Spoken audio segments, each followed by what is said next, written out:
শুনিছো মুখ্যমন্ত্ৰী মহোদয়ে কোৱা মতে যে PM কিষাণত যিখিনি হিতাধিকাৰীয়ে মানে এক্সেছ পাইছে বুলি কৈছে সেইসকলক আইনী ব্যৱস্থা টানিব লাগিব, পুলিচে ধৰিব। কিন্তু ইয়াত আমি সম্পূৰ্ণভাৱে একমত নহওঁ কথাটোৰ ওপৰত, কিয়নো আজি আমাৰ সাধাৰণ গৰীব দুখীয়া কৃষকে সেইবোৰতো বুজি নাপায়। চৰকাৰে আঁচনি দিছে, কাগজ লাগে, কাগজ পাতি ডকুমেণ্টছ কি লাগে দিছে, সেই কাগজ পাতিখিনি অনুযায়ী চৰকাৰী বিভাগীয় কৰ্তৃপক্ষ বা পোৰ্টেল বা চৰকাৰৰ চিষ্টেম সেইখিনিয়ে চালি জাৰি যদি হিতাধিকাৰীয়ে মানে সঠিক হয় তেনেহ'লে একচেপ্ট হ'ব, আৰু যদি হিতাধিকাৰী তথ্য পাতি সঠিক নহয় তেনেহ'লে ৰিজেক্ট হ'ব। এইটো প্ৰচেছত যাব লাগিছিল, কিন্তু সেইটো হোৱা নাই মুখ্যমন্ত্ৰী মহোদয়ে কোৱা মতে। তেনে ক্ষেত্ৰত মুখ্যমন্ত্ৰী মহোদয়ৰ মানে বিভাগীয় কৰ্তৃপক্ষৰ গাফিলতি, পোৰ্টেলৰ গাফিলতি, চিষ্টেমৰ অভাৱ, পোৰ্টেলৰ যিখিনি চিনচিয়াৰিটিভলি কৰিব লাগিছিল সেইখিনি কৰিব পৰা নাই। ইয়াৰ কাৰণেতো আমাৰ হিতাধিকাৰী বা সাধাৰণ খাটি খোৱা জনতা বা কৃষকসকলে দায়ী নহয়। স্পষ্ট কথা, আমাৰ কৃষকসকলে কি বিচাৰে? চৰকাৰৰ আঁচনি বিচাৰে। আঁচনি পালে আমি মানে উতলা হৈ যাওঁ, আমি আনন্দিত হৈ যাওঁ, আমি কাগজ পাতি য'তে মতে য'ত দিব লাগে দিওঁ। দিয়াৰ পিছত চালি জাৰি দিয়াৰ দায়িত্ব হ'ল বিভাগীয় কৰ্তৃপক্ষ, চৰকাৰ পক্ষ, চৰকাৰ পক্ষৰ চিষ্টেমৰ বেপাৰ। এইটো মুঠতে চিষ্টেমৰ গাফিলতি, ইয়াৰ কাৰণে আমি দায়ভাৰ নলওঁ। আৰু আমাৰ কৃষকে যিখিনি পাইছে, দুখীয়া দৰিদ্ৰ কৃষক, এখেতসকলে পইচা ক'ৰ পৰা ঘূৰাই দিব? ৰাজভঁৰালৰ আঁচনি দিওঁতে অবাধে দিছে। ইয়াৰ কাৰণেতো আমি হিতাধিকাৰী জগৰীয়া নহয়, আমাৰ গৰীব দুখীয়া কৃষকসকলে জগৰীয়া নহওঁ বুলি আমি স্পষ্ট ঘোষণা কৰিছো। আমি ক'ৰ পৰা ঘূৰাই দিম? আমাৰ জনগণে ক'ৰ পৰা ঘূৰাই দিব? সদৌ অসম মিঞা মঞ্চ জনগণৰ ভিতৰে আছে, উন্নয়নৰ লগত আছে, আমি উন্নয়ন বিচাৰো। যদি চৰকাৰৰ চিষ্টেমত ক'ৰবাত ভুল আছে সেইখিনি জল পট হ'ব লাগে, আৰু সেইখিনি কাৰেকশ্যন কৰিব লাগে, ঠিক কৰিব লাগে।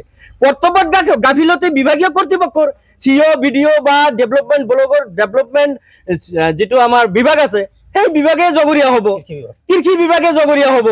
আমি ৰাইজে জগৰীয়া নহয়। এতিয়া জবৰদস্তি যদি আমাক আইনৰ আওতাত আনে আমাৰ গৰীব দুখীয়া হিতাধিকাৰীসকলক, তেনেহ'লে আমি থানালৈ আমাক মাতিব নালাগে, আমি জেল ভৰো আন্দোলনে কৰি দিম। আমি সকলো কৃষকসকলে জেলত সোমাই যাম, আৰু হয় নহয় কথাটো? সোমাই যাম, বহাই খুৱাব, আমাৰ ল'ৰা ছোৱালী পোহপাল দিব। এইটো আমাৰ বিশেষ দাবী মুখ্যমন্ত্ৰী মহোদয়ৰ ওচৰত সদৌ অসম মিঞা মঞ্চৰ ফালৰ পৰা। জাতীয় স্বাৰ্থত অসমৰ মুখত যিকেইটা আঁচনি দিছে, আঁচনি কেইটাত বহুত খেলি মেলি আছে, সকলোৱে গম পাইছে। সেই আঁচনিৰ খেলি মেলিবোৰ হৈছে একমাত্ৰ বিভাগীয় কৰ্তৃপক্ষৰ গাফিলতি, ক্ষমতাৰ সঠিক ব্যৱহাৰ কৰা নাই। সিহঁতে বহি কেৱল চৰকাৰৰ পইচাবিলাক চেলাৰী খাই আছে। পোৰ্টেল এটাও ঠিক কৰিব পৰা নাই। এটা পোৰ্টেলত ধৰিব পৰা হ'ব লাগিছিল। নথি পত্ৰবোৰ যেতিয়া এপ্লিকেণ্ট হৈছে জনগণে, হিতাধিকাৰী, পোৰ্টেলে ৰিজেক্ট কৰিব লাগিছিল, কিন্তু কৰাটো নাই। চিষ্টেমৰ কমজুৰি। কাক দায়ী কৰিব বিচাৰে? দায়ী গোটেই চৰকাৰ ব্যৱস্থা, বিভাগীয় ব্যৱস্থা, বিভাগীয় ব্যৱস্থাই দায়ী, কৰ্তৃপক্ষই দায়ী। আমি জনগণ সাধাৰণ কৃষক ইয়াৰ বাবে একেবাৰেই জগৰীয়া নহওঁ, আৰু আমি ইয়াত সম্পূৰ্ণভাৱে বিৰোধ কৰিছো। মুখ্যমন্ত্ৰী মহোদয়ে আমাৰ পুনৰ বিবেচনা কৰিব লাগে কথাটোত। আমাৰ খাটি খোৱা দুখীয়া দৰিদ্ৰ যি পাইছে, ইয়াৰ ওপৰত আৰু মানে বেক কৰাৰ প্ৰশ্নই নাই। আপুনি দিছে বুলিহে আমি পাইছো, আপুনি দিওঁতে ঢালি দিছে, গুণা বাছা নকৰি দিছে। ইয়াত আমি কেনেকৈ দায়ী হ'ম কওকচোন আপোনালোকে? অসমবাসী ৰাইজে বিবেচনা কৰিব। আৰু মুখ্যমন্ত্ৰী মহোদয় এজন ডাইনেমিক CM, তেখেতেতো সকলো বিষয়ে জল পট বুজিয়ে পায়। গতিকে গোটেই বিষয়টোৰ ওপৰত মুখ্যমন্ত্ৰী মহোদয়ে হস্তক্ষেপ কৰিব লাগে আৰু সুস্থ এটা সিদ্ধান্ত ল'ব লাগে।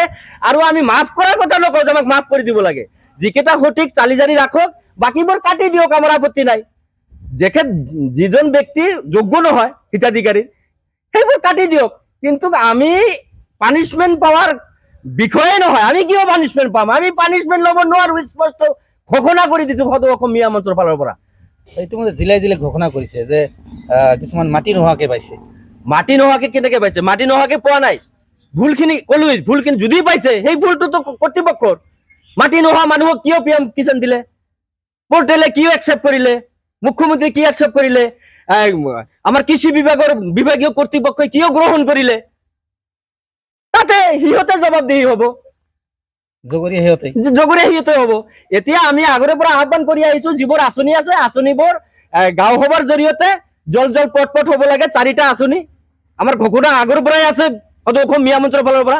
Orunodoi, PM Kisan, ration card, Nijut Moina আঁচনি, ঘৰ, সকলোবোৰ বস্তু গাঁও সভাৰ জৰিয়তে জল পট হ'ব লাগে। যাতে কোনো ধৰনেৰ সিস্টেমত খেলিমেলি থাকিব নোৱাৰে, আৰু সিস্টেমত খেলিমেলি থাকিলে সিস্টেমেই দায়ী হ'ব, চৰকাৰ